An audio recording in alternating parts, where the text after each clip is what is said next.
आप में से कोई सवाल पूछना चाहें, आप एक एक करके सवाल पूछते हैं।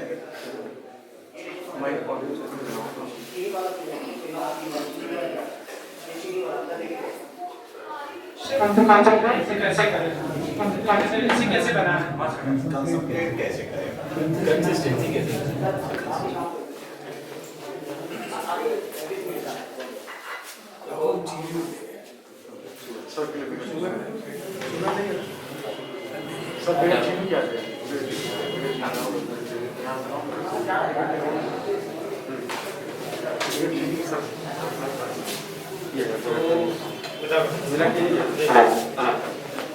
तो कंसिस्टेंसी एक ऐसी चीज है जो आपके पैशन से बहुत बनती है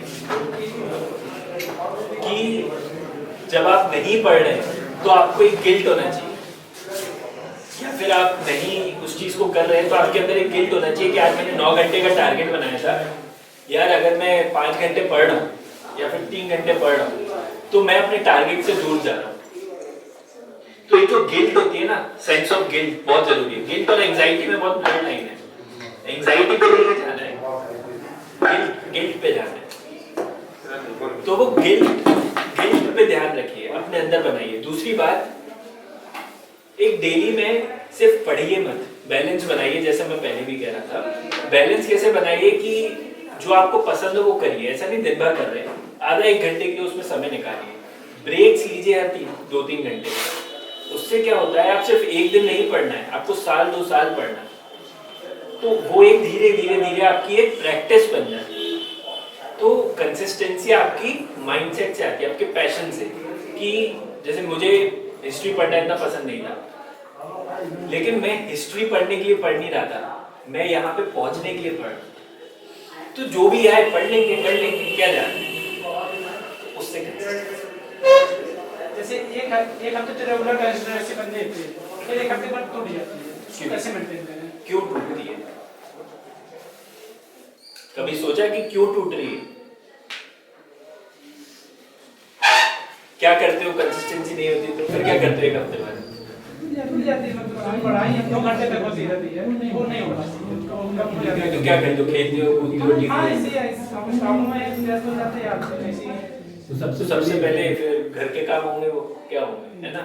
थोड़ा सा अलग रहो, एक कमरे में रुको, 4 दिन खुद को फोर्स करो कि भाई ऐसा क्यों, मैं अपने माइंड के प्रेजेंट में हूँ कि 1 हफ्ते तक पढ़ूंगा, उसके बाद नहीं पढ़ूंगा। आपने खुद को टाइम सेट कर लिया है कि 1 हफ्ता फिर नहीं पढ़ाई। 4 दिन खुद को फोर्स करो, चाहे नहीं भी पढ़ाई हो रही हो, लेकिन बैठो और नहीं यार मैं बैठूंगा और पढ़ने की कोशिश करूंगा। 4 दिन 6 दिन ये करोगे, फिर ऑटोमेटिक धीरे धीरे ये प्रोसेस होगी। और ये ग्रेजुअल प्रोसेस है। ऐसा मत सोचो कि आज 15 घंटे पढ़ लूंगा, कल 2 घंटे।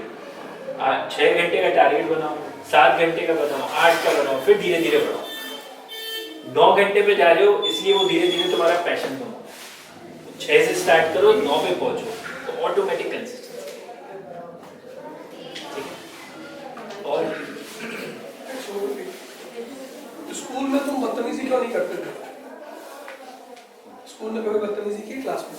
नहीं सर। क्यों? टीचर्स रहते थे और अपनी बिल्कुल की रिस्पेक्ट भी देखी जाती थी। अपनी जो टीचर्स मतलब मारते यहाँ कहाँ रहते? यहाँ कहाँ रहते? परिवार के साथ ही रहते हैं। गोरखपुर में ना? जी। सोचो डर की वजह से तुम वहाँ बदतमीजी नहीं करते थे। तो तुम्हारी कंसिस्टेंसी या कोई भी चीज़ के लिए तुम्हें डर बहुत जरूरी है, वो भी एक फैक्टर है। एक फैक्टर तो तुमने कहा कि तुम्हारा पैशन, वो मेन वर्ड है, पकड़ो। अगर तुम्हारा अपना पैशन तुम्हें काम नहीं करवा पा रहा है तो उसका मतलब वो तुम्हारा है ही नहीं। 6 साल इस आदमी ने अपनी जान लगा दी। और सबसे बढ़िया पता है क्या?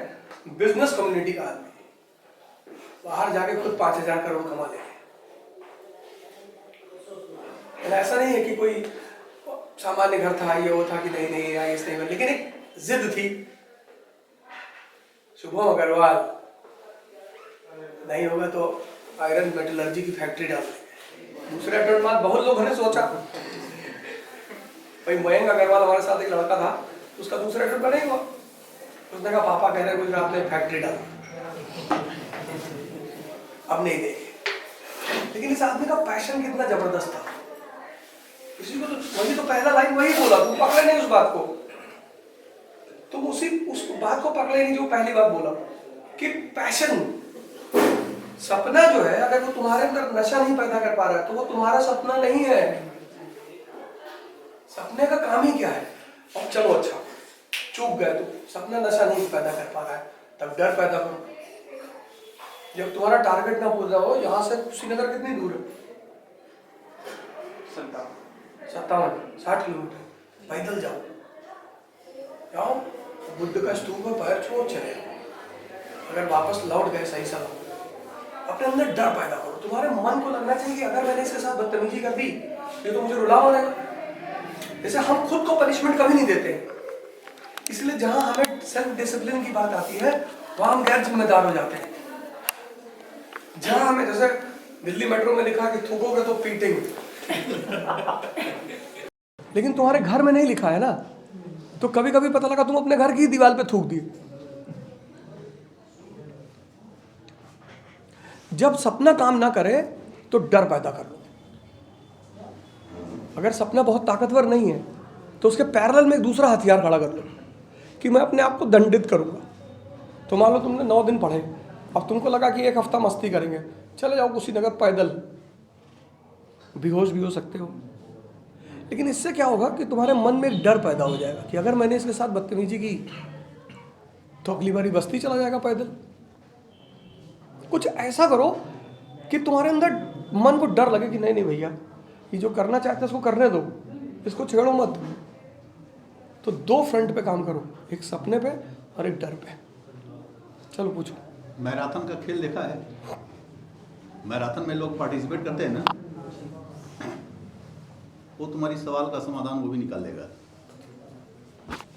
15,000 किलोमीटर 15,000 किलोमीटर होता है ना सर लंबा, 20 किलोमीटर 150 किलोमीटर होता है लंबा। देखते हो कैसे उसमें सततता बनाए रखते हैं। हल्का सा चूक हुए एक स्पीड से चल रहे। जैसे आपने बताया कि 9 घंटे तुम पढ़ते हो, नीचे से ऊपर चलो, ऊपर से नीचे मत आओ। वो नीचे से ऊपर जाते हैं सर, है ना। और लास्ट में क्या देखते हो, जो उस रेगुलरिटी को मेंटेन कर लेता है, कांस्टेंट कर लिया, जीत जाता है। तो डर और तुम्हारा पेशेंस, डर इस बात का कि अगर नहीं हम जाएंगे तो बाहर हो जाएंगे, पेशेंस कि हमको ये करना है, कर गए, है ना। सर हेलो सर, मन में एक डर ये भी बना रहता है कि इंग्लिश मीडियम वाले आजकल बहुत ज़्यादा निकाल रहे हैं और इंजीनियर वाले, और हम लोग एक छोटे से डिग्री कॉलेज से पढ़े हुए हैं, तो ये डर हमेशा रहता है कि पता नहीं लाइफ में क्या होगा क्या नहीं। इसके बाद बढ़िया ये आए आपके जैसे 60 से 70% एस्पिरेंट्स ऐसा ही सोचते हैं। तो पहली बात, छोटे से कॉलेज, मैं भी एक बहुत छोटे से कॉलेज का हूँ, ठीक है। तो सबसे पहली बात वो तो छोड़ ही दो, क्योंकि तुम्हारा कॉलेज थोड़ी ना पूछ रहा है वो कि कौन से कॉलेज से पढ़े हो। वो ये पूछ रहा है कि तुमने यूपीएससी में कैसे किया है, क्या तुम्हें देश विदेश चीज़ों की जानकारी है कि नहीं। कॉलेज थोड़ी ना पूछ रहा है तुमसे, तो कुछ फ़र्क नहीं पड़ता। मैं आपको एक एग्जांपल देता हूँ, शायद आपको इंग्लिश और हिंदी का समझ आए। तो जब मैं 8th क्लास में 6 तक मैं एक डबरा नाम का तहसील है ग्वालियर मध्य प्रदेश में, वहाँ से बिलोंग करता हूँ। तो जो मेरा स्कूल था वो हिंदी मीडियम था, अपन वहाँ के टॉपर। तो मुझे लगा अरे भोपाल में शिफ्ट हुआ, पापा शिफ्ट हुए, तो डीपीएस में डाल दिया, Delhi public school, direct Hindi medium से डीपीएस। मेरा दिमाग से रख गया ये हो क्या रहा है। पहले दिन क्लास, तो मैम ने बोला कौन रीडिंग करेगा, मैंने मैम मैं करूँगा। उठ गए, खड़े हो गए। तो मुझे अभी भी याद है कि मैंने बोला कि दिस इज कार्ड, जो वर्ड होता है CALLED, दिस इज कार्ड। सब ऐसे अपना फुल कॉन्फिडेंस, क्यों कॉन्फिडेंस, क्योंकि टॉपर थे अपन तो स्कूल के। तो दिस इज कार्ड, मैंने फिर बोल दिया कार्ड, फिर ऐसे यार पता नहीं क्यों हंस रहे हैं ये लोग। फिर बाद में मुझे बताया कि वो कार्ड नहीं कॉल्ड होता है। बुरा लगा, पर मेरे पापा ने एक बात कही कि बुरा क्यों माना, सीखने आए हैं, कुछ करने आए हैं, आज गलती की है कल सीख। तो ये जो आपका वो होता है ना सोच, जो सर बार बार बोल रहे हैं, माइंडसेट, ये बदलिए। कहाँ से आए हो कुछ मैटर नहीं करता, 1% मैटर नहीं करता, कहाँ जाना है वो मैटर करता है। तो यहाँ नहीं वहाँ सोचो। तीसरी बात, हिंदी मीडियम। देखो मेंस में हिंदी मीडियम के एस्पिरेंट्स कम अपीयर होते हैं, इसलिए रिजल्ट में भी कम आते हैं। हिंदी मीडियम इशू नहीं है, हिंदी की मटेरियल भी है आजकल, ऐसा नहीं है मटेरियल नहीं है, कोचिंग भी है। आप ये मत सोचो कि हिंदी से नहीं होगा। बस हिंदी में एक इशू जो मुझे लगता है कि हिंदी में संक्षिप्त तरीके से बताने की चीज़, वो मुझे लगता है कि थोड़ी प्रैक्टिस करनी ज़्यादा पड़ती है इंग्लिश के कंपैरिजन में। उस पर काम करो, हमने भी किया ना, हमें भी नहीं आता था लिखना। तो काम करो, प्रोसेस पे ध्यान दो। तुम डर क्यों रहे हो? नहीं होगा, नहीं होगा, कुछ और कर लेना। जीवन में कुछ और नहीं है क्या? यूपीएससी ही जीवन है। ये मैंने तीसरे अटेम्प्ट के बाद सीख लिया था कि होगा नहीं होगा। और ये मैं सिर्फ बोलने के लिए नहीं बोल रहा हूँ, होगा नहीं होगा, कुछ तो कर लूँगा, कुछ तो कर लूँगा। और ऐसा नहीं घर वालों की वजह से, खुद से ही कुछ कर लूँगा। तो अंदर से शांति लाओ कि होगा नहीं होगा छोड़ो, पहले मैं अपने काम पे ध्यान दूँ, पहले उस स्तर पे पहुँचूँ, फिर रिजल्ट करूँ। ठीक है, नेक्स्ट। सर एक कोविड की क्राइसिस में सर ऑनलाइन या फिर ऑफलाइन सर कौन सी कोचिंग सर मतलब करनी चाहिए? यार को ऑनलाइन कर लो अगर है, मैं तो कहते ही नहीं हूँ डेली जाओ, मैं तो बोलता ही नहीं हूँ किसी को भी। मेंस के लिए सर, राइटिंग के लिए सर काफ़ी मैंने खुद पूरा कोविड में ऑनलाइन सबमिट हो जाता था, वो फोटो वोटो खींच के वो बता देते थे। वहाँ जाके कुछ अलग थोड़ी ना हो जाता है। और आपको ये बता दूँ, मैं जिस इंस्टीट्यूट से पढ़ा था कोई ध्यान नहीं देता, कोई ऐसा कोई टीचर बहुत ध्यान नहीं दे देती है आप पे कि आपको कुछ बहुत अलग मिल जाता है। जो चीज़ आप ऑनलाइन मिल सकती है वही ऑफलाइन। आजकल हर चीज़ ऑनलाइन अवेलेबल है। तो आप आंसर भी लिख रहे हो, एक से एक प्रोग्राम है, आपको फोनिक कन्वर्सेशंस होते हैं, बात करो, सीखो। तो ऑनलाइन ऑफलाइन मैटर नहीं कर रहा है, आप उस तरीके चीज़ को ले कैसे रहे हो वो मैटर करता है। ठीक है सर, एक एटमॉस्फेयर होता है सर वहाँ पे सर, दोस्त होता है। अरे एटमॉस्फेयर की जरूरत क्या है तुम्हें? कोई पार्टी करने थोड़ी ना जा रहे हैं अपन पब में। मैं तो अकेले ही पढ़ता था।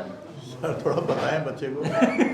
वहाँ पे दिल्ली का मैं बताऊँ आपको, एक चाय के टपरी होते हैं बहुत सारे। उन चाय की टपरी पे जो ज्ञान मिलता है ना, वो यूपीएससी के कोई काम नहीं आता। लेकिन आपको सबसे ज्यादा ज्ञान वहीं से मिलता है, बतरा में। और सब दे रहे हैं। आपने एक्सपीरियंस देखिए, हाँ सर देखा। उस पर वो क्या बोलती है वो लड़की कि तुम आईएएस नहीं बन सकते, बोलती है वो जो भी बंदा होता है, बना वही लास्ट में। माहौल नहीं चाहिए, माहौल बनाओ। जहाँ बैठे हो, जहाँ पढ़ रहे हो, खुद का माहौल बनाओ। क्यों दूसरे की जरूरत है? खुद ही में सक्षम बनो ना। और तुम लोग इतने लोग हो, 1-2-3 लोगों का ग्रुप बना लो, पढ़ाई हो जाएगी। सर एक और क्वेश्चन था सर, ये जॉब करते करते सर आईएएस की प्रिपरेशन हो सकती है?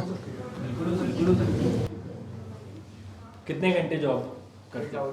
8 आवर्स। उसके बाद कितने घंटे पढ़ाई को दे सकते हो? 6। बहुत है 6 तो यार, 6 तो यार 14 घंटे जब तुम कर सकते हो तो तुम में तो अपार क्षमताएं हैं। बहुत क्षमता। 14 घंटे समझ रहे हो? 8 घंटे जॉब करने के बाद अगर तुम 6 घंटे बैठ जा रहे हो, क्षमता की कमी नहीं है। प्रधानमंत्री बनने की स्थिति में हो।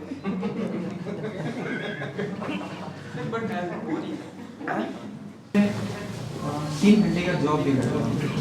3 घंटे के बाद आने पे सर पढ़ाई नहीं हो पाती, लगता है नींद लगने लगता है। जैसे बैठता हूँ पढ़ने के लिए तो नींद लगने लगता है। फिर उसके बाद सर ये कह रहे हैं तो सो लो आधा घंटा, 3 घंटे पे। या रात में नौकरी करते हो क्या? ऐसा करो, टीचर जिस चीज़ को लेके पढ़ाते हैं ना, जैसे आज की जो जनरेशन है उसको टेबल चेयर पे नहीं बैठना चाहिए, ऐसा मेरा अनुभव है। वो जो टीचर डाइस पढ़ाते हैं ना, डाइस बनवाओ अपनी साइज का, उस पर खड़े होके पढ़ो, बैठो ही मत। बैठने की ज़रूरत ही नहीं, जब थक जाओगे ना, क्योंकि जब आज का जो सेमिनार था उसका मेरा मेन उद्देश्य ये था कि पीड़ा और परिवर्तन का इतना गहरा संबंध है। देखो दिल्ली में एडिडास बैठा हुआ है, नाइक, उसके पास बहुत पैसा है ऐड करने का। मतलब मैं तो एडिडास में भी रहा हूँ, नाइक में भी हूँ। तो उनके पास पैसा बहुत है, वो ऐसा फ्लो करते हैं पैसा। और आज की जो जनरेशन हमारी है ना, जैसे हमसे अभी एक साहब ने सुबह सुबह कहा कि सेमिनार लेने जा रहे हो, दाढ़ी बनवा लो। हमने कहा क्यों? कहे नहीं अच्छा नहीं लग रहा है। तो हमने कहा अच्छा, और दाढ़ी बनवा के ना बोल पाए फिर? हमने कुछ चीज़ें प्री कंडीशन मान ली है। जैसे अभी इन्होंने कहा ना हम छोटे स्कूल से आते हैं, इन्होंने अपने दिमाग में सेट कर लिया कबीर का तो स्कूल ही नहीं है। तुम कभी यूएस जाओगे तो फिलाडेल्फिया यूनिवर्सिटी में एक डिपार्टमेंट है, उस डिपार्टमेंट का नाम है कबीर डिपार्टमेंट। भारत का एक जुल्हा उस पर डिपार्टमेंट है यूएस में। और संत कबीर नगर जाओगे मगर, तो उनकी मजार पे तुम्हें कोई मिलेगा ही नहीं, क्योंकि ये देश में ना एक वर्ड है इस प्रदेश में, भौकाल।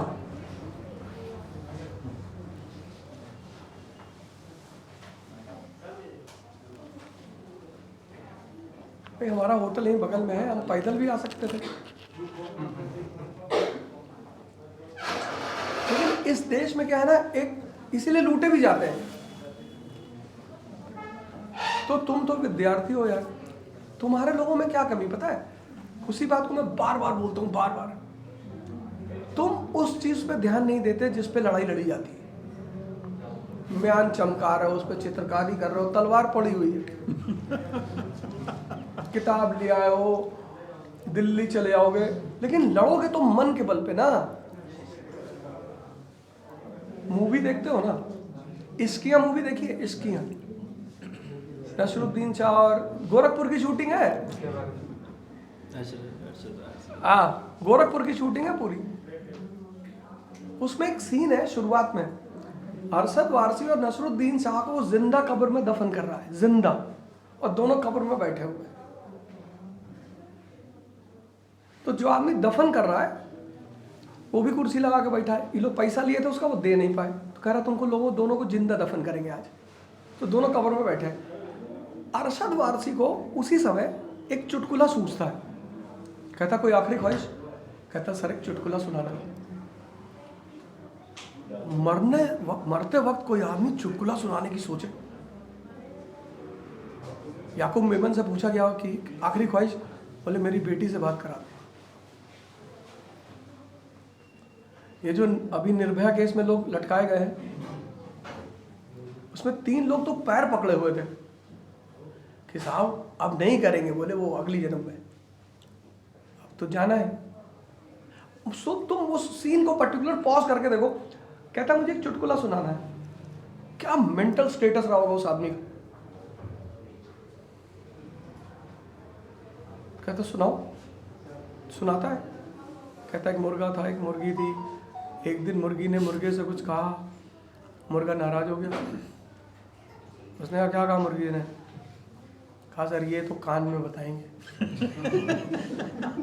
ये सबके सामने नहीं बता सकते। कहा चल अच्छा कान में बता दे। बगल में जाता है, पिस्टल उसके हाथ में। उस किसी भी परिस्थिति से तुम्हें एक ही आदमी निकाल सकता है, तुम्हारा मन। एक किताब है सत्यार्थ प्रकाश, स्वामी दयानंद सरस्वती की, उसको पढ़ो। स्वामी दयानंद सरस्वती ब्राह्मण थे, मूर्ति पूजा का बहुत विरोध किया। इसलिए नहीं कि मूर्ति पूजा खराब है, उन्होंने कहा कि जब किसी चीज का तुम बेसिक कॉन्सेप्ट भूल जाते हो तो अच्छी चीज खतरा बन जाती है।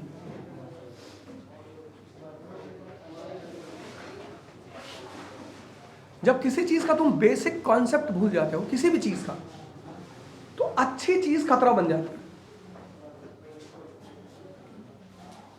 तो तुम्हारा सारा जीवन सिर्फ एक चीज पे चल रहा है, तुम्हारे मन पे। तुमने उस पर ध्यान ही नहीं दिया। तुम कहते हो, तुमने सवाल किया सर 3 घंटे के बाद नींद आती। इन्होंने कहा कि सो लो थोड़ा सा। तुमने कहा सो लेंगे तो सुबह उठेंगे। तुम्हारा यार, तो तुम्हें कौन कहता लेट के सोने के लिए? तुम जहां बैठे हो, मेज पे बैठे हो, वहां सुबह तक तुम नहीं सो पाओगे। तुम मेज पे बैठ के पढ़ रहे हो, नींद आ रही है, यूं ही सर रख के सो लो, उसको नैप बोलते हैं। अब तुम्हें हल्का सा नैप आया तो बगैर रजाई डाल लिए, वो शैतान यहाँ सवार है, कहता चल सो जा, राजा बनो। एग्जैक्टली ऐसा ही करता था कि वो टेबल पे, क्योंकि नींद तो नींद है भाई, किस सबको आती है, टेबल पे सो जाओ और जो मोबाइल का अलार्म होता है, मोबाइल में अलार्म लगा के दूर रख दो, हाँ, उठा बचता नहीं। रहेगा तो उठना ही पड़ेगा।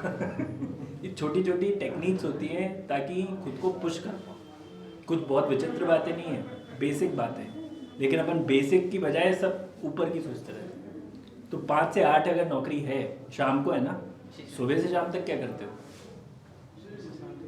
कॉलेज रहता है 5 से 8 जॉब रहता है, फिर उसके बाद टाइम रहता है तो खाना वगैरह बना के फिर पढ़ना रहता है। वो तो रात का होगा ना, सुबह से शाम तक क्या? कॉलेज रहता है। अच्छा, कॉलेज भी कर रहे हो, जी सर। कोई बात नहीं, साथ में बैलेंस करो चीज़ें। रात को ही क्यों पढ़ना है? कॉलेज में कोई बहुत ही वैसी पढ़ाइयाँ तो हो नहीं रही होंगी, कॉलेज में बैलेंस करो। जब लाइब्रेरी में टाइम मिलता होगा, बीच में टाइम मिलता होगा, टाइम को यूटिलाइज करना आना चाहिए। 24 घंटे हैं तुम्हारे पास, 5 घंटे नहीं है, यूटिलाइज करना सीखो। ट्राई करो, होगा। इतना असमंजस में मत रहो, ट्राई करोगे तभी होगा, तभी। ठीक है, ठीक है। सर यूपीएससी के प्रिपरेशन करते समय किन किन चीज़ों का ध्यान रखना चाहिए और प्रिपरेशन स्टार्ट किधर से किया जाए, मतलब what should be the NCERT? Best है NCERT, cheapest and the best source. हाँ, मतलब कुछ हाईलाइटेड, मतलब कुछ इंपॉर्टेंट ज़्यादा होती है 10th 11th 12th की, बट आप सभी एक बार पढ़िए, उससे आपका बेस स्ट्रांग होगा। फिर आप रेफरेंस बुक्स पे थोड़ा जाइए, चीज़ों को कंसोलिडेट कीजिए, ऑप्शनल पढ़िए, आंसर राइटिंग कीजिए, बट स्टेप बाय स्टेप चलिए। Sir second question sir, optional decide करने के लिए क्या फैक्टर्स इंपॉर्टेंट रहते हैं, क्या देखना तो सबसे पहले होता है, अगर आपकी कोई स्ट्रीम है अच्छी जिसका आप कर सकते हो सिलेक्ट, तो उसको देखो, और उसके बाद सिलेबस, उसके प्रीवियस ईयर क्वेश्चंस और टॉपर्स वीडियोस, इन 3 चीज़ों से आप समराइज कर लेते हो कि ये ऑप्शनल लूँ कि नहीं, क्योंकि आपको एक क्लैरिटी आ जाती है, और फिर हिम्मत करके ले लो। नहीं तो 4 महीने इसी असमंजस में रहोगे कि ये लूँ और वो लूँ और कुछ पढ़ाई नहीं होगी। मैंने भी हिम्मत करके, मेरा तो फिलॉसफी था, अब ले लिया। सर टाइम कैसे डिवाइड करना, जैसे कि पहले ऑप्शनल पढ़ना चाहिए या फिर पहले जीएस के सब्जेक्ट्स? कब अपीयर 23 में सर, अभी तो कर रहे हैं। अभी स्टार्ट कर रहे हो ना, एनसीईआरटी और जीएस तुम 4-5 महीने निपटाओ, पहले अच्छे से बेस बनाओ, क्योंकि एकदम ऑप्शनल पढ़ोगे तो इंटरेस्ट नहीं आ पाएगा। फिर उसके बाद ऑप्शनल पढ़ो 4 महीने, तो तुम जुलाई अगस्त तक तुम्हारा बेस हो गया। अच्छे से कंटेस्ट करो चीज़ें, कंटेस्ट का मतलब सब कुछ याद करना नहीं, समझना भी होता है। उसके बाद आंसर राइटिंग विद जीएस, और फिर नवंबर दिसंबर में एक बार ऑप्शनल और देख लेना। तो इस तरीके से स्टेप बाय स्टेप चलो। सर कोचिंग नेसेसरी, और सर अगर खुद से गाइडेंस है तो ज़रूरत नहीं है, लेकिन डेफिनेटली गाइडेंस की कमी कहीं ना कहीं होती है, तो कोचिंग से ज़्यादा कोच की ज़रूरत होती है। तो अगर कोई गाइड मिल जाए कोचिंग के द्वारा या कहीं भी, तो बहुत अच्छी बात है। सर आपने इंटरव्यू दिया होगा, मेरा मानना है कि जो हमारा रीजनल क्षेत्र है, जो हमारी मातृभाषा है, वो बहुत ज़्यादा प्रभाव डालती है। हम कितना भी सुधार लें फिर भी वो हमारे अंदर रहता ही रहता है। तो इंटरव्यू में उसका क्या प्रभाव पड़ता होगा? और दूसरा क्वेश्चन मेरा ये है, हमने बहुत से टॉपरों को सुना है तो उन्होंने कहा कि हमें तो विश्वास ही नहीं हो रहा है कि मैं एयर फर्स्ट आ गया। तो सच में वो लोग भी मतलब ऐसे विश्वास नहीं रहता है कि मेरा भी निकल जाएगा? किसी को विश्वास नहीं रहता, किसी कोई भी, मैं भी यहाँ बैठ के बहुत बातें कर रहा हूँ, मुझे भी नहीं पता था 23 सितंबर तक कि मेरा अगले दिन मैं कुछ बनूंगा या नहीं बनूंगा। और ये सच बात है, जो कह देते हैं ना, मैं तो मीन्स देते ही पता चल गया था कि मेरा पेपर निकल जाएगा, सब बत्ती दे रहे हैं, सब फालतू में तुम्हारे दिमाग में क्रिएट कर रहे हैं चीज़ें। किसी को कुछ नहीं पता है कल क्या हुआ, इसलिए मैं सबको बोलता हूँ रिजल्ट नहीं, प्रोसेस पे फोकस करो।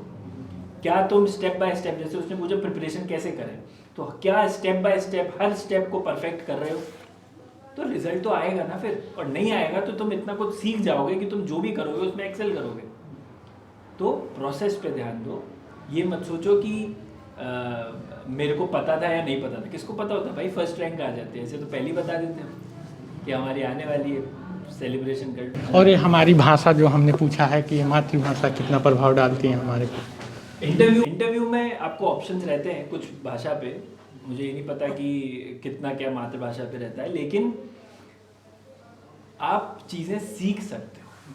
हिंदी तो आती है ना, इंग्लिश थोड़ी थोड़ी आती है या कम आती है, ज़्यादा आती है, डजेंट मैटर, बेसिक समझो। जब मैं कार्ड से आज इंग्लिश बोल सकता हूँ या फिर एक बेसिक टूटी फूटी हिंदी से हिंदी सीख सकता हूँ, तो आप क्यों नहीं सीख सकते? बोलचाल में लाओ, पेपर पढ़ो, न्यूज़पेपर पढ़ते हो तो न्यूज़पेपर से चीज़ें सीखो, वो कैसे लिख रहे हैं, उनकी शैली क्या है लिखने की, वर्ड्स है। मैं अभी भी याद है, मैं मोबाइल में अपने नोट्स में वोकैबुलरी वर्ड्स लिखता था ताकि मुझे वर्ड्स के मीनिंग पता चल जाए। नहीं आता था। सबसे पहले एक्सेप्ट करो कि नहीं आता। अपन क्या है, इल्यूजन में रहते हैं। जैसे बहुत से मुझे एस्पिरेंट्स, क्योंकि मैं एक्टिव रहता हूँ इंस्टाग्राम पे, तो वो बोलते हैं कि सर आंसर राइटिंग ऐसे कर दे वैसे कर दे। मैंने कहा पढ़ा क्या है? सर अभी तो पढ़ाई चालू ही नहीं करी। मैंने कहा वाह, लिखोगे क्या? सर बस लिख लेंगे। मैंने कहा फिर ठीक है, फिर तो हो गया सिलेक्शन, स्टेप बाय स्टेप। ठीक है सर एनसीईआरटी के बाद स्टैंडर्ड बुक्स भी आना होगा, तो सर स्टैंडर्ड बुक्स जैसे एम लक्ष्मीकांत हो गया, फिर स्पेक्ट्रम, तो लोग बोलते हैं कि प्रीलिम्स तक ही सफिशिएंट रहता है, मेंस के लिए क्या एक्स्ट्रा करना रहेगा सर? मेंस के लिए क्या फिर वो sufficient? टॉपिक वाइज नोट, मतलब स्टैंडर्ड बुक्स है? नहीं मैं बता रहा हूँ। जैसे अलग अलग कोचिंग के अलग मटेरियल है। मैंने विजन आईएएस को रेफर किया था, उसके वैल्यू एडिशन मटेरियल फ्री में अवेलेबल है ऑनलाइन, आप वहाँ से मटेरियल बनाओ, या फिर आपको कोई और कोचिंग का अच्छा मटेरियल मिल जाए। और कोई भी मटेरियल परफेक्ट नहीं होता, आप उसको अच्छा बनाते हो अपने नोट्स में कन्वर्ट करके। तो आज ही सिलेबस के 4 पन्ने निकालो, अपने स्टडी टेबल पे लगाओ और उन टॉपिक्स पे फोकस करो कि ये टॉपिक है, इनके मैं 2-3 पेजेस में नोट्स बना लूँ। नोट्स मतलब 10-10, 15-15 पेज नहीं, नोट्स मतलब जो आप रिवाइज कर पाओ। सीधा सिद्धांत रखना, नोट्स मतलब जो आप रिवाइज कर पाओ, जिसको आप 10 बार पढ़ पाओ, वही नोट्स होते हैं। सर मतलब 2-3 कोचिंग मटेरियल कंबाइन करके एक स्टैंडर्ड, एक ही कोचिंग मटेरियल ले लो। स्टैंडर्ड मैं तो ज़्यादा मटेरियल रेफर नहीं करता था। जितना करो उतना कम है, जितना पढ़ो उतना कम है। जैसे सर ने बोला था क्या नहीं पढ़ना है, ये बहुत इंपॉर्टेंट है सर। और जैसे न्यूज़पेपर रीडिंग ज़रूरी है, क्योंकि आजकल मैगजीन्स आ गए हैं, तो मैगजीन समरी दे देते हैं करंट के पूरे ऑल ओवर। तो न्यूज़पेपर क्यों ज़रूरी है मैं बताता हूँ। जब आप डेली न्यूज़ पढ़ते हो तो आपका एक वर्ल्ड व्यू क्रिएट होता है, आप कुछ चीज़ें की समझने की क्षमता बढ़ती है। बहुत अच्छे लोग बहुत अच्छी बातें करते हैं, नहीं सब चीज़ें अच्छी हैं, लेकिन आप उनसे ये समझते हो कि लिखते कैसे हैं चीज़ें, व्यूज़ कैसे रखते हैं, अलग व्यूज़ कैसे हैं, जो आपको मैगजीन्स में नहीं मिलेगा। मतलब केवल एडिटोरियल है, स्टोरीज आती हैं, छोटे छोटे एग्जाम्पल्स आते हैं। तो मैं प्रीलिम्स के लिए न्यूज़पेपर के कोई नोट्स नहीं बताता था, मेंस के लिए बस 2-3 चीज़ें निकालता था कि एक केस स्टडीज़ होती है, कुछ एग्जाम्पल्स होते हैं अच्छे, कोई अथॉरिटेटिव व्यूज़ होते हैं। जैसे जब तुम इंटरनेशनल रिलेशंस पढ़ोगे आप लोग, तो सी राजा मोहन के बहुत वो आते हैं एडिटोरियल। मैं इंडियन एक्सप्रेस पढ़ता था, तो उनको मैंने कोट किया आंसर्स में। जैसे क्वाड पे क्वेश्चन आया था, अभी आप लोग पढ़ाई स्टार्ट कर रहे हैं, आप समझेंगे। तो आप छोटी छोटी चीज़ें निकालिए। ये मैं स्टार्टिंग में करता था गलती, क्या मैं जिस्ट बना रहा हूँ, 2-2 पन्ने बना रहा हूँ न्यूज़ के, नहीं। छोटी चीज़ लो, ये ध्यान रखो क्या मैं ये उन 250 वर्ड्स में पुट कर पाऊँगा, बस उतना ही न्यूज़पेपर का रोल है। बाकी डेली इसलिए ताकि एक समझ बने, चीज़ों को समझ। सर आपका ऑप्शनल क्या था और किस लिए आपने चूज़ किया था?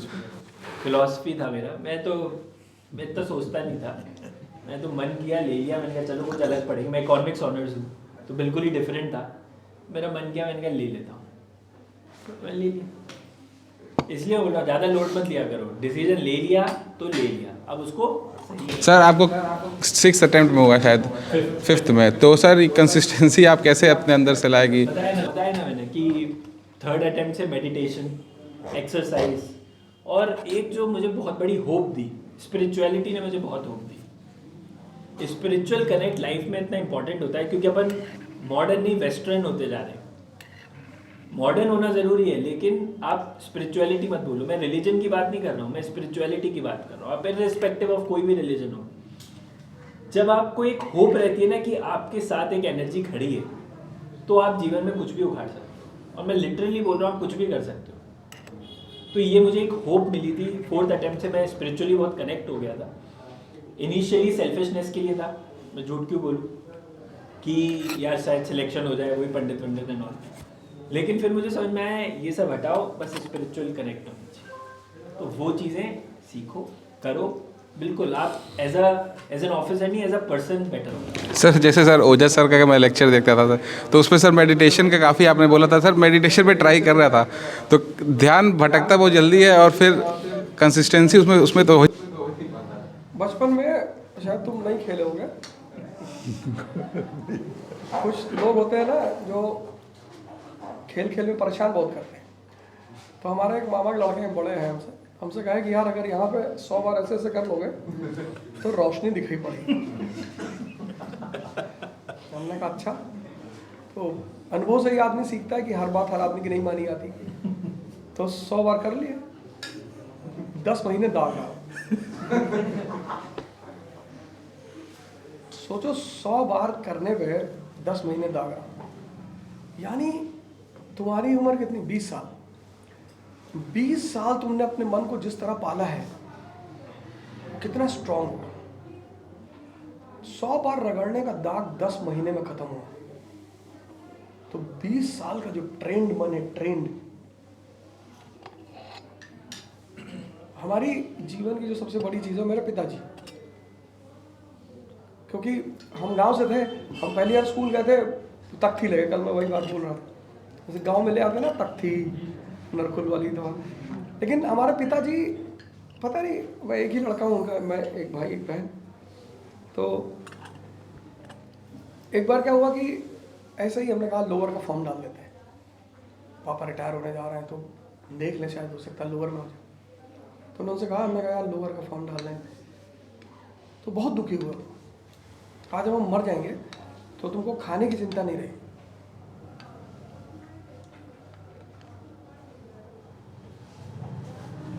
अब जमीन उमीन बाग बाग मिला के 100 बीघा किए थे पूर्वांचल में। तो बोले तुम काहे सोचते हो नौकरी करने की, आईएएस दो, अगर तुम आईएएस मत बनना तब बताएंगे तुम्हें क्या करना। तो मैंने शुरुआत वहीं से की थी ना कि सोच आपको आपका परिवार देता है। तो अब चूंकि हमारा जो समाज है, परिवार है, स्कूल है, उसका जैसे हमारा जो समाज है इस वक्त यूपी का 99% लोग नेगेटिव है।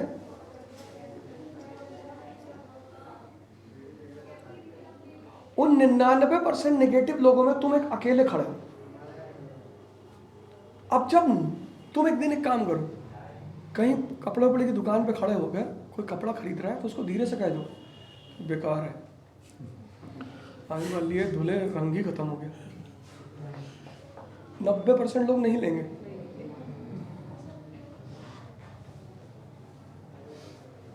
तो एक तो मेरे पिताजी ने शुरू से मुझे एक जबरदस्त सोशलाइजेशन दिया। वो कहते थे मुझसे कि यार मेरे पास खोने कुछ था ही नहीं। बोले मुझे एक बात पता थी कि मुझे तुमसे नौकरी नहीं, कहा खोने कुछ था ही नहीं। और मजेदार बात यह है कि मेरी बहन उनकी बात कभी नहीं सुनी, कहती थी पापा पागल है। वो बैंक में क्लर्क है, क्लर्क ही है, अच्छा सैलरी पाती है, सब कुछ है, हस्बैंड अच्छे सब है, लेकिन क्लर्क है। कहती पापा जो है सोच नहीं पाते हैं, क्योंकि पापा के माँ बाप नहीं थे तो पापा सोच नहीं पाते, पापा बहुत अच्छा सोचते हैं। तो उन्होंने मुझे बड़े बड़े टारगेट दे दिए और कहानियां सुनाते थे। पहले हम लोग, मतलब आपकी जनरेशन तो ऐसा संभव नहीं हो पा रहा है, बड़ा मेहनत होता है। पहले लोग क्या करते थे ना, माँ बाप के साथ, तो माँ बाप चाहे मम्मी है चाहे पापा है, कहानियां सुनाते थे। या नाना के यहाँ गए तो नाना कहानी सुना रहे हैं, या बाबा के यहाँ गए तो बाबा, तो कहानी भी एक से। अब तो वो सारा कल्चर, अब तो डोरेमोन ने मारा जिंदगी खराब कर दी लड़कों की। तो मेडिटेशन जैसा भी एक बड़ी, यार जब कोई आदमी बोले ना तो उसकी कीवर्ड को समझो। तुम्हें लड़ाई में सहारे की जरूरत है, समाज में है नहीं, तो क्या कहा कहा जब तुम ध्यान करते हो, स्पिरिचुअलिज्म से कनेक्ट होते हो, तुम्हें लगता है कि इस ब्रह्मांड की जो शक्ति है वो मेरे साथ खड़ी है, ताकत मिल गई ना, उसी ताकत पे लड़ रहा है। ध्यान तुम्हें उस परम शक्ति से जोड़ेगा। इस देश की बर्बादी की वजह क्या है? हम जो मैंने कहा आज के सेमिनार में क्या कहा कि पंडित रविशंकर ध्यान सिखाते हैं, चलते मर्सिडीज पे हैं। अगर हम ध्यान करने के बाद मर्सिडीज पे चले, हम तो मर्सिडीज से अच्छी कार बना सकते हैं। हमने क्या किया, मेटेरियलिज्म का निगेशन कर दिया। हम हवाई जहाज बनाएंगे, एक अच्छा दिमाग तो अच्छा इंजीनियर भी होगा ना। तो ध्यान तुमको अपने आप से जोड़ेगा। अब देखो ये आगे बैठे हुए, ये अपने आप से परेशान है, सब परेशान है, ये खुद से हार जाते हैं। अब आज ये जाके डायरी में लिखे कि मैं खुद से हारता हूं, खुद से ही तो हार रहे हो। तो जो आदमी खुद से हार रहा है उसे कोई दूसरा कैसे जिता सकता है, तुम बताओ। अर्जुन अगर फाइनली कह देता कृष्ण से कि हम नहीं लड़ेंगे, क्या कर लेते कृष्ण? लेकिन कृष्ण को बात समझ में आ रही कि सिलेबस देख के डर गया है ये इसका, तो उनको पता चल रहा है कि नहीं नहीं सिलेबस देख के डर गया है, जबकि इतना पढ़ना ही नहीं है। सर आज की आपकी बेस्ट लाइन है ये कि जो आदमी खुद से हार रहा है उसको दूसरा कोई कैसे जिता सकता? नहीं जिता सकता, जिता ही नहीं सकता। सूत्र ही है, वो जीतेगा ही नहीं। तुमने भगत सिंह को पढ़ना छोड़ दिया, तुम मिर्जापुर सीरीज देख रहे हो, तुम सोचते हो ब्लैक स्कॉर्पियो खरीद के पीछे लिखा ले अखंडानंद त्रिपाठी। तुम्हारे उल्टे सीधे सपने हैं। तुम सोचते हो अगर एप्पल फोन नहीं है तो बेइज्जती हो रही है मेरी। तुम इतनी उल्टी सीधी बातें सोचते हो। साइकिल पे चलो, तुमको साइकिल पे चलने में बेइज्जती महसूस हो रही है। साइकिल पे चलोगे तुमको बीपी नहीं होगी, शुगर नहीं होगा। हम 700 किलोमीटर साइकिल चलाए थे पिछले साल, लखनऊ से दिल्ली। 16 सितंबर से 26 सितंबर कोरोना का पीक था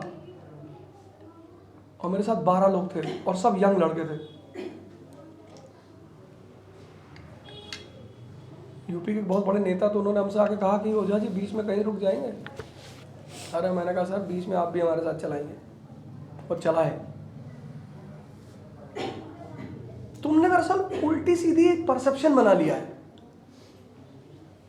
उसमें सारी एनर्जी तुम्हारी खत्म हो जाती है। इसलिए पहले जो आश्रम वगैरह होते थे वहां कोड होता था कि तुम चाहे राजा के लड़के हो लेकिन पैजामा कुर्ता ही पहनोगे।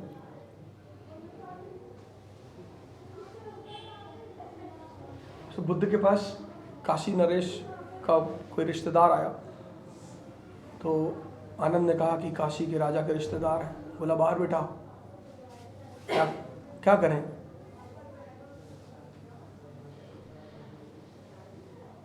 तुम राजा बनने की सोच रहे हो और तुम्हारा मन गोली चल गया तो तुम बाथरूम में जाके बंद कर लिए दरवाजा। फिर तुम किसी दूसरे से जाके कह रहे हो कि भैया हमको हिम्मत दे दो। तो आजकल तो कैपिटलिज्म ने हर चीज की दवा बना दी। एक नई टैबलेट बाजार में आई है, माइंड माइंड, वो कंसंट्रेशन इंप्रूव कराती है।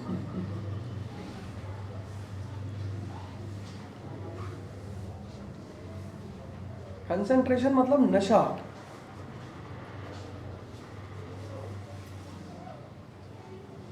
तो ध्यान जो है ना वो तुम्हारी, जैसे मेरी बेटी ने उससे कहा कि पापा हमारी टीचर कह रही थी कि जो लोग नहीं पढ़ते हैं वो राजा नहीं बनते हैं। तो मैंने कहा अच्छा, तो मैंने कहा ऐसा कह रही थी? बोले हाँ। मैंने कहा ठीक ही कह रही होगी तुम्हारी टीचर। कहीं आप क्या कहते हो? मैंने कहा बेटा मोदी जी पता नहीं पढ़े हैं कि नहीं पढ़े।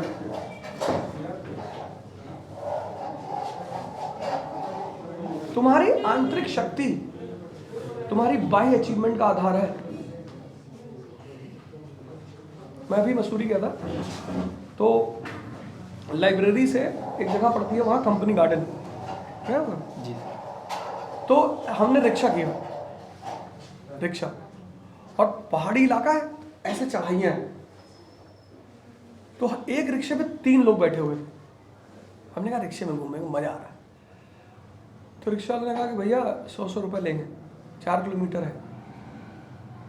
ठीक चलो, तो ले गया। और ऐसी सड़कें, ऐसी एकदम फिट, पेट अंदर, स्लिम बॉडी। तो जब कंपनी गार्डन पहुंचा तो हमने उससे कहा कि यार तुम कितने अमीर आदमी हो यार, तुमको देख के जलन हो रही है। तुमसे कहा कि अरे काहे मजाक उड़ा रहे हैं भैया, हम कहाँ अमीर हैं। हमने कहा तुमको शुगर है? कहा नहीं। कोई डायबिटीज़, बीपी?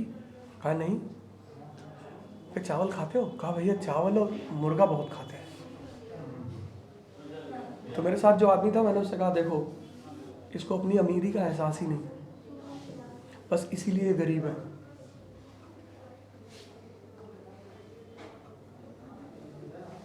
तुम्हें अपनी अंदर की अमीरी का तो एहसास होना चाहिए ना। कबीर सिकंदर लोधी के दरबार में पहुंचे तो सिकंदर लोधी ने कहा कि लटका देंगे तुमको। अब जुल्हा आदमी, अरे उसने कहा होश में रह के बात करना, और तुम्हारे इसे बहुत सुल्तान देखे मैंने। पहली बार उसको लगा कि यार हमसे जबान लड़ा रहा है।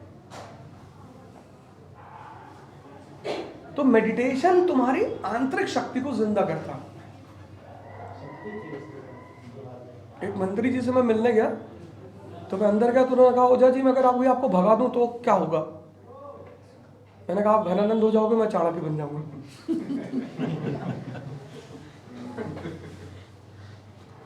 सर इससे ज्यादा कुछ नहीं होगा।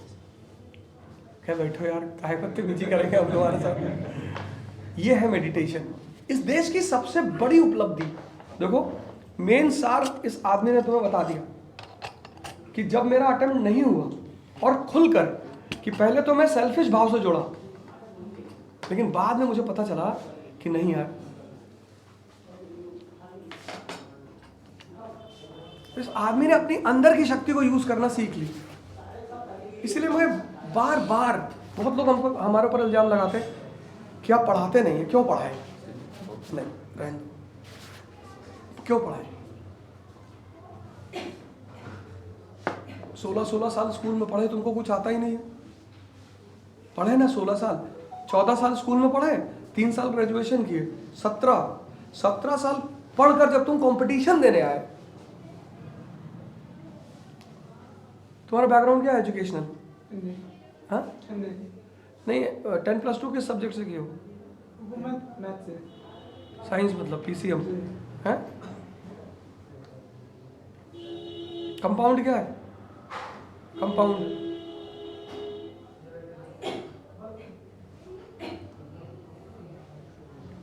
इसको जाके डायरी में लिखो। एक बात याद रखो, बेइज्जती उत्थान का सबसे बड़ा आधार है। भिखमंगे, सन्यासी और विद्यार्थी, इनको अपनी इज्जत नहीं बचानी चाहिए। अगर भिखारी सोच ले मेरी इज्जत है तो मांग ही नहीं पाएगा,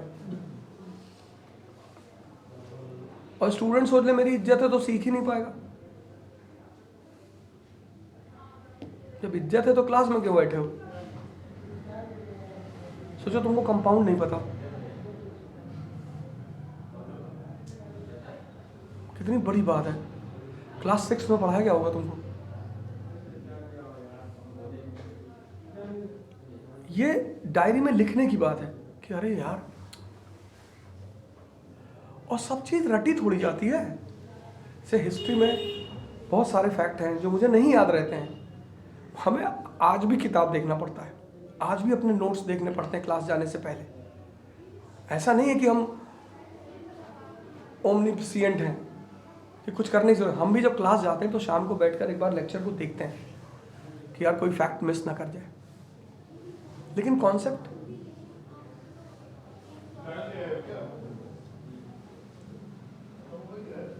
आर्यभट्ट का मैथ के इतिहास में क्या महत्व है?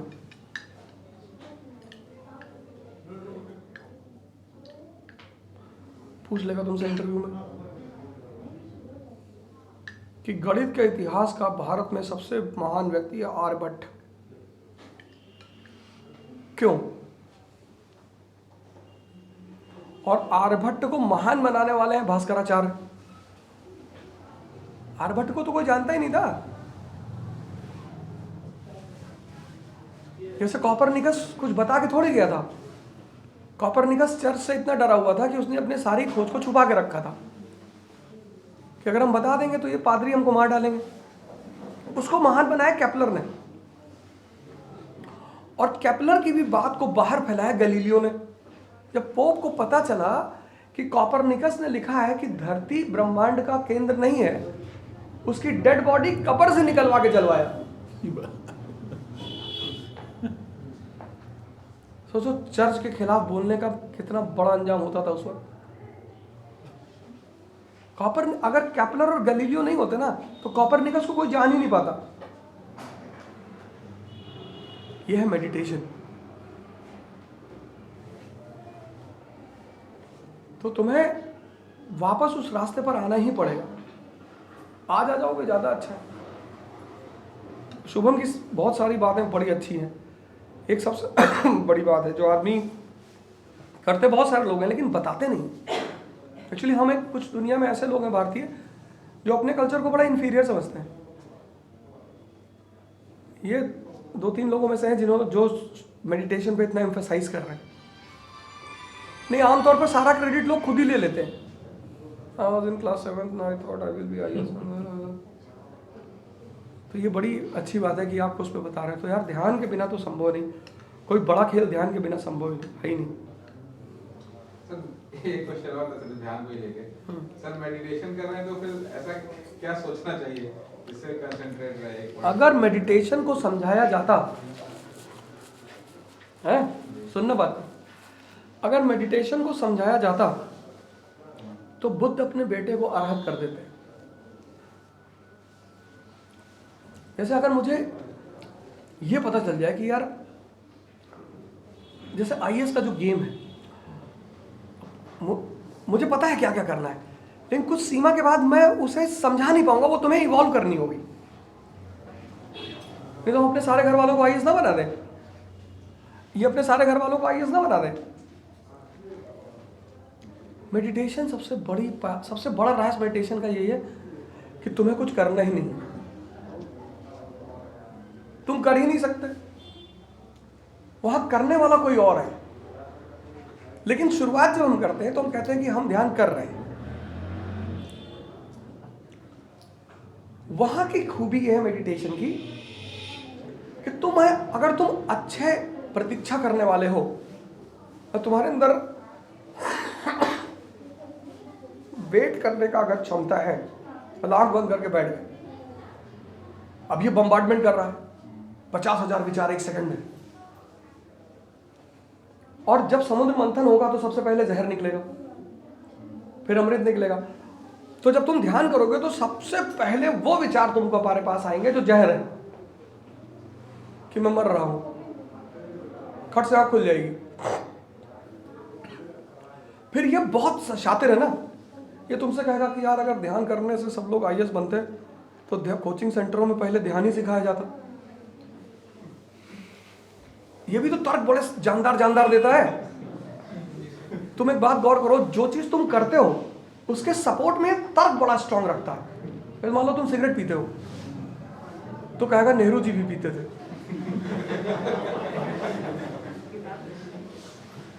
इसका उद्देश्य होता है तुम जो कर रहे हो वो सही है।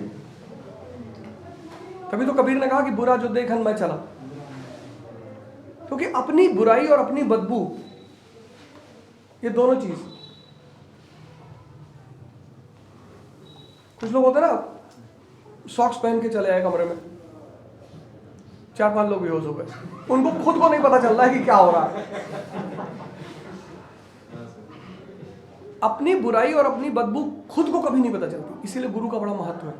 वो तुमको आईएएस नहीं बताता, वो तुम्हारी कमी तुम्हें बता देता है। और जिसने कमियां ओवरकम कर ली वो खुद लड़ेगा। भाई बड़े सारे कोचिंग सेंटर क्यों फेल कर रहा है? मतलब पढ़ा सब अच्छा रहे, मैं आज तक कोई गलत टीचर मुझे नहीं देखा मैंने कि कोई टीचर पढ़ाता नहीं, सब अच्छा पढ़ाते हैं। और कोई कोचिंग कोई बुरी नहीं है, सबको यार पैसा कमाना है।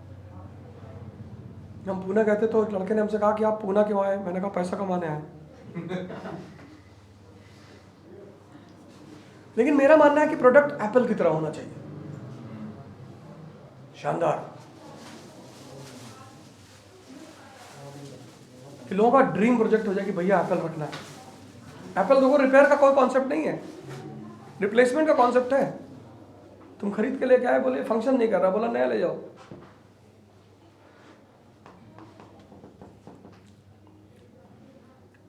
तो ये जो चीजें हैं ना कि ध्यान कोई किसी को समझा नहीं सकता, उसकी शुरुआत प्रतीक्षा से होती है। और शुरुआत करो 5 मिनट से, ज्यादा मत बैठो। हमारी एक और गलती आदत है ना, हम अत मचा देते हैं यार। तो बाबा रामदेव जब शुरू में टीवी पे आने लगे तो बताने लगे कि कपालभाति करने से चेहरे पे चमक आती है। तो लोगों ने कहा अच्छा, यौवन ऊर्जा आती है। पता लगा 2 घंटे कपालभाति कर लिए, किडनी पलट गई अंदर, आईसीयू में पड़े हुए हैं। अरे तो भैया एक दिन में तोड़ी आएगी। हमारा मन कहता है कि जैसे अंडा खाने से प्रोटीन बढ़ता है, 20 अंडा खा गए, डायरिया हो गया। तो तुम 5 मिनट से शुरू करो। मैं एक बात बार बार बोलता हूं कि अगर किसी को महान बनना है, उससे बड़ा कोई तरीका ही नहीं है, ही नहीं, कोई सूत्र ही नहीं। बस एक ही सूत्र है कि तुम कितनी देर आंख बंद करके बैठ सकते हो। और कोई सूत्र ही नहीं दुनिया में, क्योंकि तुम 50 घंटे आंख खोल करके बैठ सकते हो, लेकिन तुम 5 घंटे आंख बंद करके नहीं बैठ सकते। जितना तुम्हारा मन शांत होता जाएगा उतनी देर तुम आंख बंद कर पाओगे, और जितना तुम्हारा मन शांत होता जाएगा उतनी तुम्हारी बाहर ताकत बढ़ती चली जाएगी, क्योंकि यही तो राय देता है। हम कितनी बार बोले सेल्फी मत लो यार किसी से, देखो अरे सेल्फी ले, उनको इतना बुरा लगता है ना। हम मुंबई से आ रहे थे एयरपोर्ट पे, तो अमिताभ बच्चन जी मिल गए, मतलब वो भी कहीं जा रहे थे, मिल नहीं गए, तो कहीं जा रहे थे तो लोग भागे उनके पीछे। अच्छी बात है, अच्छे एक्टर हैं, बड़ा उनका सम्मान है। एक लेडी क्या गई, उसका छोटा सा बच्चा था, वो बच्चा छोड़ के भाग गई उनके। अरे मैंने हम वो बच्चा उठाए, लेकिन मेन गेट पे CISF वालों को दिया कि अभी ढूंढेगी 2 घंटा, आज इसकी फ्लाइट छूटेगी। अरे इतना पागलपन है, तुम अपने आप को कुछ नहीं मानते, और जब नहीं मानते तो क्यों लड़ रहे हो?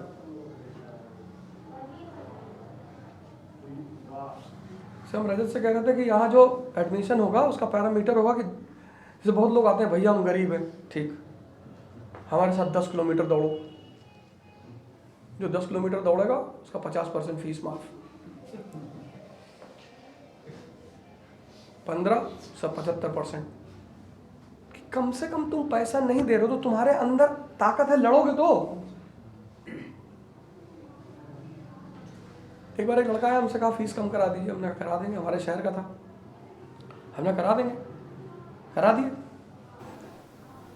तो 5-6 दिन बाद मिला तो नया नया फ़ोन लिया हुआ था हाथ में। तो हमने कहा कि ये फ़ोन खरीदे हो? कहा पैसा आप छुटवा दिए थे तो फ़ोन खरीद लिए।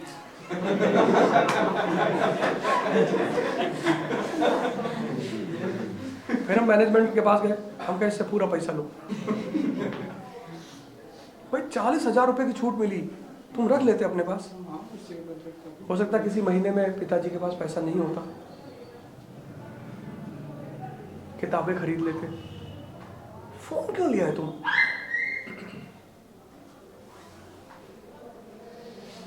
क्यों? 12 जनवरी को मैंने एक प्रोग्राम लिया, तुम लोगों ने शायद देखा होगा यूट्यूब पे, वो विवेकानंद वाला। लड़कियां साथ में बैठी थी विवेकानंद के। सोचो ध्यान क्या करता है यूएस में।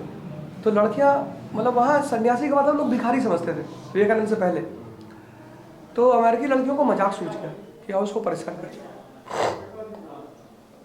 तो बोली कि विवेकानंद से बोली कि जो घड़ी पहने हमें दे दो, नहीं तो अभी हम पुलिस को बुला के बोलेंगे तुम हमें छेड़ रहे थे। तो विवेकानंद ऐसा बन गया कि वो गूंगे बहरे, बोले मतलब लिख के दो। तो लड़के बोला अच्छा गूंगा बह रहा है, तो उन्होंने लिख के दे दिया। जैसे ही लिख के उन्होंने दिया, उन्होंने कि जेब में रखा, कहा बुलाओ पुलिस को। सबूत तो मेरे पास है। ये ध्यान करता है, ये उस पर्टिकुलर क्षण पर तुम किस किताब को खोलते।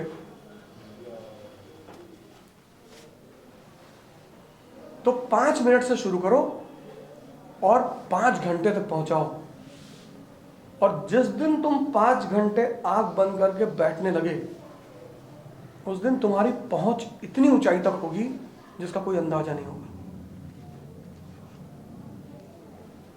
गारंटी, मतलब गारंटी। वो कहते हैं ना कि किस चीज की गारंटी देते हैं, कि जिस दिन तुम 5 घंटे आंख बंद करके बैठने लगे, कुछ भी हो रहा अगल बगल, उस दिन तुम इतनी ऊंचाई पे पहुंच जाओगे ना जिसकी कोई सीमा। ये पश्चिम वाले हमारे संत परंपरा के पीछे पड़े रहते हैं क्योंकि इनको शराब बेचती है। अब यार तुम आईएएस की तैयारी करो तो फ्रस्ट्रेशन तो आएगी, डिप्रेशन आएगा, स्ट्रेस आएगा, तो तुम्हारे पास देसी चीज है ध्यान, तुम निकाल लोगे। तो जब तुम निकाल लोगे तो शराब कैसे बिकेगी। तो अच्छा ये ऐड कैसे करते हैं शराब का, मूवी बनाते हैं, मूवी में दिखाते हैं कि लड़की गर्लफ्रेंड छोड़ के चली गई तो बंदा शराब पी रहा है। अब वो सारी चीजें तुम्हारे साथ भी जीवन में घटेंगी। तो चूंकि तुमने मूवी में उस पर्टिकुलर स्थिति में शराब पीते हुए देखा है। जैसे तुम अगर 90s की 80s की मूवी देखो अमिताभ बच्चन की, तो जब भी कोई अचीवमेंट होता था तो पार्टी करते थे, तो पार्टी में शराब लाई जाती थी। तो हिंदुस्तान की समाज को एक मैसेज मिला कि खुशी के माहौल में मतलब शराब होनी चाहिए, तो थोड़ा स्टैंडर्ड है। तभी तो सिनेमा को समाज का आईना कहा गया।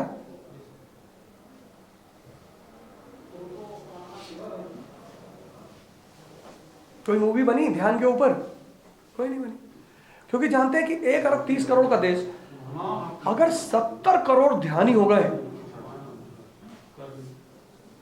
भैया पूरी दुनिया पे कब्जा कर लेंगे हम लोग। एक बाबा रामदेव पूरी दुनिया में घूमता रहता है, ग्लासगो में बेचारे, हम इंग्लैंड में देखे वो जो है प्राणायाम से, हमको इतनी मजा आ रहा था देख के, मैंने कहा बताओ यार। ठीक है, थैंक यू सर।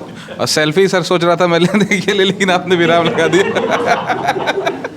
सेल्फी मत लिया करो। सेल्फी बेटा सेल्फ ईगो को मार देता है, मार देता है। हाँ मत लिया करो। लेकिन आप गुरु है सर, तो नहीं वो अलग बात ठीक है। है, वो कोई मतलब हाँ, मान सम्मान से नहीं जोड़ा जाता, अपनी सेल्फ की जो डिग्निटी होती है ना उसको तो मानता है। मेरा सवाल आपसे ये है कि मुझे ये लगता है कि आईएएस व्यक्ति नहीं व्यक्तित्व का इम्तिहान।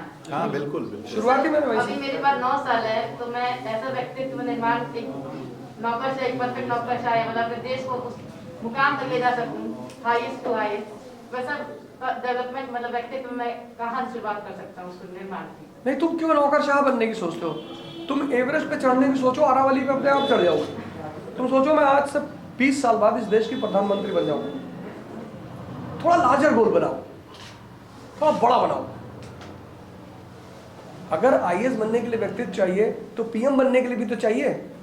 तो जब व्यक्तित्व का ही विकास करना है तो ज्यादा बड़ा कर लो, सदगुरु को ज्वाइन कर लो। तुम्हें उसके लिए पर्टिकुलर फील्ड का आदमी चाहिए। सदगुरु हैं, पंडित रविशंकर हैं, इस देश में संतों की कमी नहीं है, वो तुम्हारी चॉइस होनी चाहिए। हमारे कहने में मत जाओ।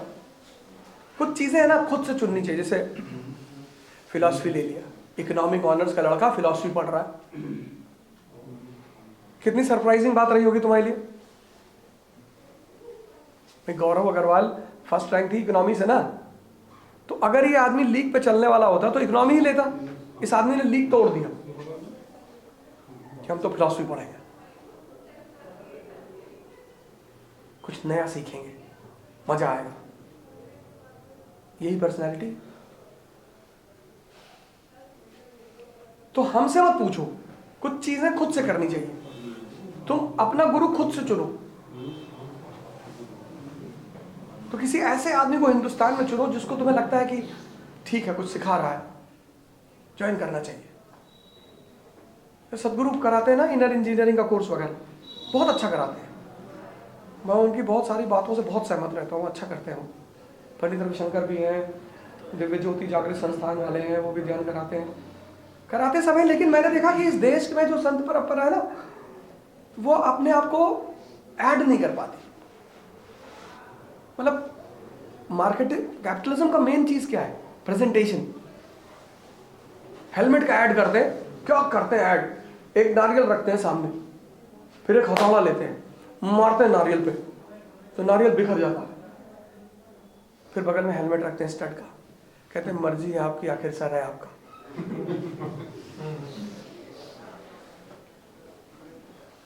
अब जो आदमी नारियल बिखरते हुए देखेगा, अगर वो इमेजिन कर लिया अपने सर के बारे में, वो जाके तुरंत खरीद लेगा।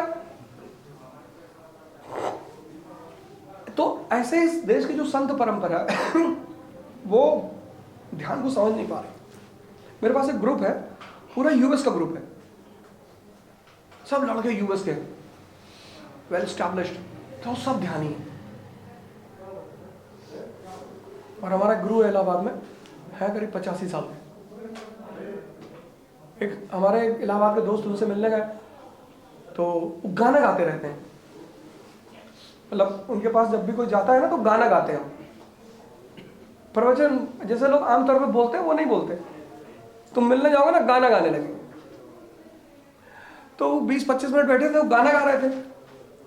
हमसे कहा तुम तो कह रहे थे गुरु यार, हम गाना सुनने आए हैं।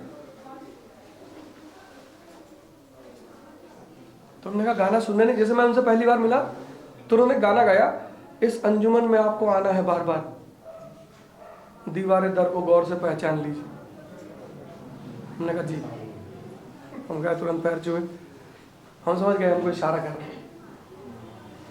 अभी मैं उनके साथ बैठा था 25 दिसंबर को, तो उन्होंने कहा कि ओझा जी आज आपको गाना सुना रहे हैं। हाँ बिल्कुल बाबू जी सुनाइए। उन्होंने सुनाया कि तुम जो मिल गए हो तो लगता है ये जहां मिल गया। तो कोई फिक्स पैरामीटर संतों का नहीं होता है, और सब यूएस के, और एक से एक, मतलब किसी की 10 करोड़ की पैकेज है, किसी की 50 करोड़ की पैकेज है। और खुद यादव है, उनके गुरु हैं मंसूर, थे मुसलमान। और हर 25 दिसंबर को हम सब बाबूजी के साथ उनके गुरु के मजार पे जाते हैं, वहां आधा घंटा बैठते हैं, फिर चले आते हैं। शाम को खाना पीना होता है, फिर सब 2-4 दिन रुककर अपने अपने इलाके चले आते हैं।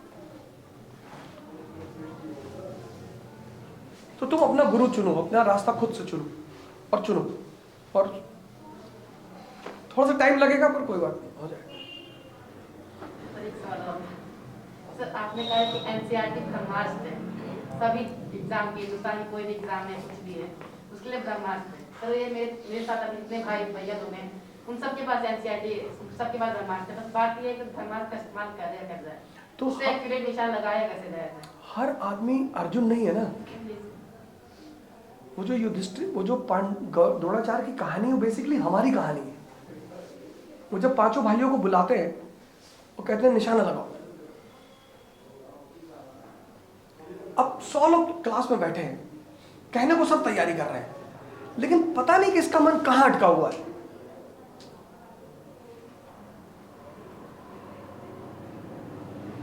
तुम्हें दिखाई पड़ रहा है इतने लोग यहां बैठे हैं, इसमें किसका मन कहां बैठा हुआ है तुम्हें पता है?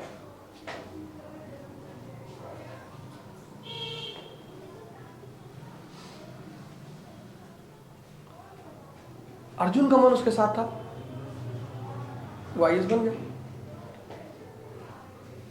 अस्त्र तो सबके पास है ना, लेकिन उस अस्त्र का अच्छा इस्तेमाल, जैसे कृष्ण है, तो पहले प्रेस कॉन्फ्रेंस कर ले यार, हम लोग जब प्रेस कॉन्फ्रेंस कर ले, फिर तुम लोग के साथ बैठेंगे, है ना?